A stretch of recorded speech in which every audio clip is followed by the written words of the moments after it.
"Get him out of my house!" Chief Ocon roared. Diane jumped in front of Dave. "Touch him, and I walk out of this family forever." Welcome to Tales by Steph, a home of interesting African stories. Diane Ocon wasn't just any Lagos babe. She was the only daughter of Chief and Mrs. Ocon, the kind of parents who believed money could solve anything, including who their daughter should marry. The Ocons were rich, respected, and very, very traditional. They lived in a white mansion in Victoria Island with private security, housemaids who wore matching uniforms, and a chef who had studied in Paris. Her father, Chief Ocon, was a retired general turned billionaire businessman. People didn't argue with him. They either agreed or left quietly. He was powerful, strict, and stubborn. Her mother, Madame Ife Ocon, was the perfect society woman. She wore lace wrappers that cost more than most people's rent and never missed a church event or family party. But behind her glamorous jewel and gold jewelry, she was a soft-hearted woman who only wanted her daughter to marry well and give her grandchildren. Diane, however, had other ideas. She was 28, beautiful, educated, and independent. She ran her own online fashion brand and had just rented a chic apartment in Ikoyi. But to her parents, all her achievements meant little because she wasn't married. Every time Diane visited home, it was the same story. "Your mates are giving birth already. Is it fashion you'll marry? Chief Balogan's son just returned from London. Very responsible. You should meet him." Diane had had enough. One day, out of frustration, she told them a lie that would change everything. "I'm already in a relationship," she said. "He's a private person. You people won't know him." That small lie brought silence. Sweet peace. No more setups, no more awkward dinners with strangers in Agbada. Diane finally had breathing space, but then her mother called with excitement in her voice. "Your father wants to meet this mystery boyfriend. We're having dinner next weekend. Bring him." And just like that, Diane was finished. She had no boyfriend, no plan, and now just a few days to find someone to pretend to be the man she made up. She thought about calling an actor, or maybe even begging one of her exes, but Lagos traffic and fate had another idea. Diane was confused and didn't know what to do until she saw the beggar. He looked about 30, dusty but not dirty. His shirt was torn, his beard was rough, but his eyes, they looked strong, proud even. A wild idea popped into Diane's head. She rolled down her window. "Hey!" The beggar turned to her, surprised. "I have a job for you," she said. 100,000 naira. Just act like my husband for one night." The man blinked. "Wedding you talk?" "I'm serious. I'll explain everything. Take my card." She handed it to him. "Come to this address in Ikoyi, tonight. You'll get food, clothes, and money." The beggar hesitated, looked around, and nodded slowly. "My name is Dave," he said. "I'll come." That night, Dave stood outside her apartment looking unsure. The guards were ready to bounce him until Diane rushed down and pulled him inside. He stood awkwardly in her fancy sitting room, staring at the white couch like it might bite him. Diane gave him some clothes that belonged to her cousin: shirt, trousers, shoes. "Go take a shower. The bathroom is that way." 30 minutes later, when he came out, Diane gasped. Gone was the beggar from the bridge. In front of her stood a tall, clean man who could pass for a banker. His beard was trimmed. His skin was glowing. The clothes weren't perfect, but he looked handsome, very handsome. They sat down and practiced the story. "You're my husband. We met at a book event. You love me. I love you. Simple," Diane said. Dave nodded. "I'll try. But your people? They look like people who can smell lies." "They are," she replied. "So don't lie too much. Just smile and say nice things." He smiled. "Like, your daughter is my sunshine?" Diane laughed so hard she almost fell off the chair. "No, that one is too much. Just be cool." Diane wiped tears from her eyes, still laughing. You really said your daughter is my sunshine? Beg, calm down, Nollywood scriptwriter. Dave scratched his head and grinned shyly. I thought women liked that kind thing. She shook her head. Not my father. That man will chew you and spit you out if you talk too much. Dave chuckled, then went quiet. But what if I mess this up? What if I freeze at the dinner table or say something wrong? Diane's laughter faded. She looked at him properly this time. This wasn't just a joke for Dave. The fear in his eyes was real. She stood up, walked over, and sat beside him on the couch. Look, she said gently. We're in this together. Just breathe, smile, be polite. If you forget something, I'll cover for you. You're not alone. Dave nodded slowly. Okay, I'll try. She gave him a light punch on the shoulder. Good. Now let's practice again. This time, no sunshine talk, beg. They laughed again, softer this time, more relaxed. Then came the weird part. To make it real, Diane said, Okay. Let's try the couple touch test. Hold my hand like you're used to it. Dave hesitated, then gently reached for her hand. Their fingers locked. For a moment, nobody said anything. The air changed. It wasn't loud or dramatic, just this quiet pause where their eyes met, and Diane realized something strange. His hand was warm, comfortable, too natural. She cleared her throat quickly and pulled her hand back. Good. Not bad, she said, trying to sound normal. Now let's try again. Hold my waist gently, like in public. Dave blinked. Your what? Waist, she repeated, standing up. It's just acting. Okay, he said, standing up too, awkwardly placing a hand at her side. She felt it. He did too.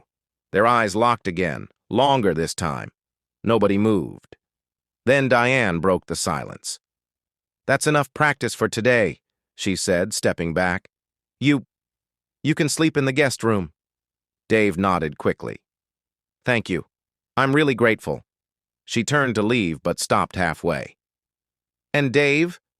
Yes? Thanks for trying. You're doing well.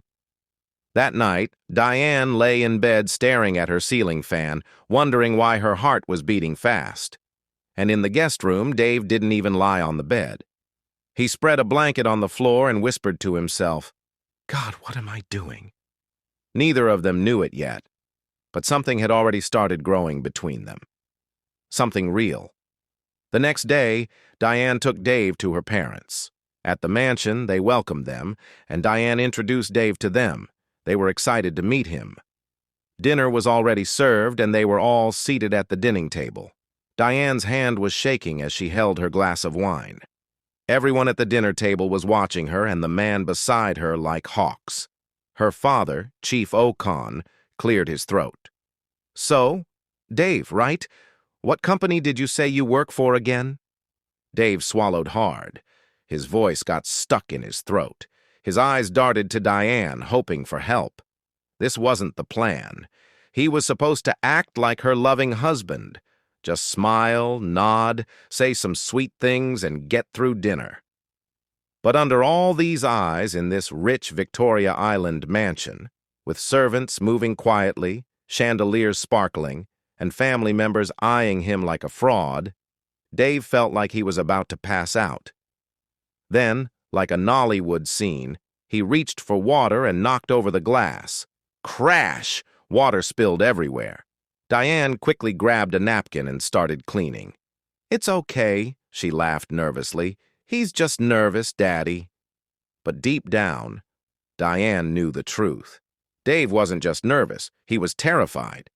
After all, just 2 weeks ago, this man was begging on the streets of Lagos. Dave was sweating bullets, and Diane was trying hard not to lose it. But somehow, Dave managed to stay calm. He told them how he met Diane at a book festival and how they fell in love after talking about Chimamanda's novels. The aunties clapped like it was a fairy tale. Even her mother smiled and whispered, "He's handsome-o." Only her father wasn't buying it. Midway through dinner, a visitor joined. An older man who worked in real estate. He squinted at Dave. "I know you from somewhere," the man said.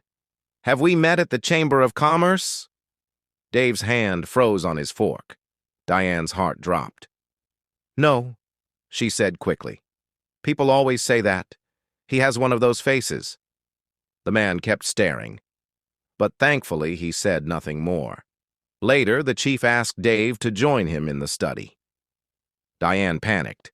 Inside the study, Chief Ocon poured 2 glasses of whiskey and handed one to Dave.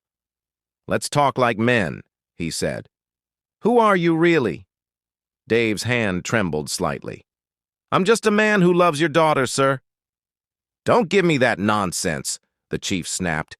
"You think I can't see a lie when it's dancing in front of me?" Before Dave could answer, the door burst open. It was Diane. "Daddy, stop it!" she shouted. "I made up the whole thing. Dave didn't trick me. I hired him. It was all me." Silence. "You did what?" her father asked, eyes wide. "I lied because I was tired of your matchmaking and pressure," she said, voice shaking. "I thought I could fool you for a while. But then I started liking him. And now I'm not acting anymore." She turned to Dave, eyes full of tears. "I'm sorry I dragged you into this, but I'm glad I did." The truth came out faster than lightning. The next day, Chief Ocon called everyone again, but this time he had a visitor, someone who worked near Oshodi. The man pointed at Dave and said, "Yes, he used to beg under the bridge." Boom, Chief exploded. "So it's true! A beggar! My daughter brought a beggar to my house!" Diane tried to explain, but her father wouldn't let her speak. Diane turned to Dave slowly. Her eyes were already wet. Her voice cracked as she whispered, "I'm sorry I dragged you into this." Dave looked at her. For a second, he didn't know what to say. He had been holding his breath since the moment the chief started shouting. Now here she was, standing in front of her father, risking everything for him. Something in his chest tightened. "No," Dave said softly. "Don't say sorry. I agreed. I knew it was a lie. But Diane—" He paused, swallowing the lump in his throat. "I don't regret it." Chief Ocon raised his voice again. "So what now? Are you two going to keep pretending? This house is not a movie set." Dave took a deep breath and stepped forward. "Sir, I may not have money or connections or a big name, but I'm not a bad person. I didn't come here to scam anyone." "Oh, really?" Chief Ocon snapped. "Then what were you doing under Oshodi Bridge, begging for money? Is that where husbands are made now?" Diane flinched at her father's words. Dave didn't answer immediately. Instead, he reached into his pocket, pulled out an old, folded picture, one that had somehow survived the rain, the streets, and the years. He handed it to the chief. It was a photo of him and his late mother, smiling beside a small mechanic shop. "That was my life before things fell apart," Dave said. "My father died when I was 9. My mom raised me with her bare hands. I learned to fix cars to help her. But when she passed and our workshop got demolished by the government, I lost everything. No family, no job, no one." He looked straight at Chief Ocon. "I was begging, yes. I was hungry. But I never stole. I never scammed. Diane didn't just pay me to pretend. She gave me a reason to sit at a table again." The room went quiet. Madame Eve wiped her eyes. Even the chief's anger started to cool, but only a little. He folded the picture slowly. "And now what?" he asked. "You think you'll marry my daughter just because you told a sad story?" Dave opened his mouth, but Diane answered first. "No, Daddy. He won't marry me because of a story." She stepped beside Dave and held his hand boldly in front of everyone. "He'll marry me because I love him." Gasps echoed in the room. Even Dave was stunned. His head snapped toward her. "What did you say?" "I said I love you, Dave," Diane repeated. Her voice shook, but her eyes didn't. "It started as a lie, but now it's the truth." Dave stared at her like she had just turned the sky upside down. I love you too, he whispered. The room went quiet. Too quiet. You could hear the wall clock ticking. Chief Okon stood like a statue, gripping the edge of his chair. His jaw was tight. His face was stiff. His eyes moved from Diane's tear-stained face to Dave's nervous one, then to their joined hands. Then, like thunder breaking the silence, Chief Okon turned sharply and pointed at Dave. You leave this house, now! Diane's mouth dropped. Daddy! You think this is some love story? Do I look like a fool to you? His voice thundered through the sitting room. Love is not a solution to poverty. If he truly loved you, he would have said no to this madness from the start. Dave slowly let go of Diane's hand. Sir, I'll go, he said quietly. But don't blame her. This was my mistake, too. No, you're not going anywhere, Diane said, stepping in front of him. He did nothing wrong.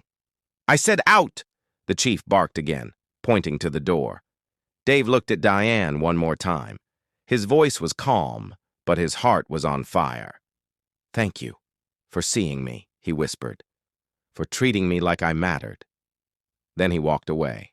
No shoes, no pride, just pain. After Dave left that night, everything in Diane's world changed. She didn't eat much. She barely slept. She kept replaying the look in his eyes, the way he walked out without anger, just sadness. Her mom came to visit her in Ikoyi days later. Diane, you embarrassed your father, she said gently. Diane stared at the ceiling. He embarrassed himself, Mummy. Love is not a crime. Her mother sighed. I'm not saying what you did was right, but I saw something in that boy. He respected you. He didn't lie to save himself. That's rare. Diane's eyes softened. I know. Chief Okon didn't call her once. He didn't need to. His silence said everything. It took weeks, but Chief Okon finally calmed down. He called Dave one evening. If you really want to be with my daughter, he said, then prove it. Get a job, build something, earn her, not buy her. I will, sir, Dave said. I promise. He did. Dave got a job at a mechanic shop in Lekki. Diane helped him enroll in a small business program. Slowly, the same man who once begged on the streets began to rise. People gossiped, yes. Rich girl marries beggar, they screamed in blogs. But Diane didn't care. She saw what others didn't. A man who was loyal, honest, and kind. One sunny afternoon, they sat together at a roadside buka, eating amala and ewedu. Diane looked at Dave and smiled. Remember when I said, just pretend to be my husband for one night? Dave grinned. Now it's forever. And under the noisy Lagos sky, with the smell of fried plantain in the air and the sound of Danfos shouting, Oshodi, Oshodi, Dave kissed his wife. A beggar no more. Just a man who found love in the most unexpected way. Moral: love doesn't care where you started from. What matters is where your heart is going. Thanks for watching. Please subscribe, like, and comment.